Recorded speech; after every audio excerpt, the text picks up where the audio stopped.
দিল্লির যন্তর মন্তরে সাম্প্রতিক আন্দোলনের পর ককরোচ জনতা পার্টি বা সিজেপি দেশব্যাপী জনসংযোগ কর্মসূচির ঘোষণা দিয়েছে। বৃহস্পতিবার নিজের শহর ছত্রপতি সম্ভাজিনগরের সিজেপির প্রতিষ্ঠাতা অভিজিৎ দীপকে ক্যা বলতি পাবলিক নামে এই কর্মসূচির ঘোষণা দেন। মানুষের সমস্যাগুলো বোঝার উদ্দেশ্যে এই কর্মসূচি দেওয়া হয়েছে বলে জানান তিনি। ফুডেলা একটি নাবিল পণ্য। এ সময় দীপকে বলেন, তাদের প্রচারে শিক্ষা অগ্রাধিকার পাবে। তার দাবি, স্কুল, কলেজ ও কোচিংয়ের বেতন বেড়ে যাওয়ায় বহু পরিবারের পক্ষে মানসম্মত শিক্ষা নিশ্চিত করা কঠিন হয়ে পড়েছে। এজন্য দেশের বিভিন্ন প্রতিষ্ঠানের প্রতি মানুষের আস্থা কমছে এবং ক্ষোভ বাড়ছে। এছাড়া নির্বাচন কমিশন ও বিচার ব্যবস্থার জবাবদিহিতার প্রশ্ন তোলেন দীপকে।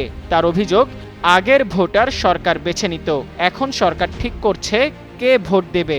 সাধারণ মানুষের মামলার শুনানি বিলম্বিত হলেও প্রভাবশালীদের ক্ষেত্রে দ্রুত, এমনকি মধ্যরাতেও শুনানি হয়।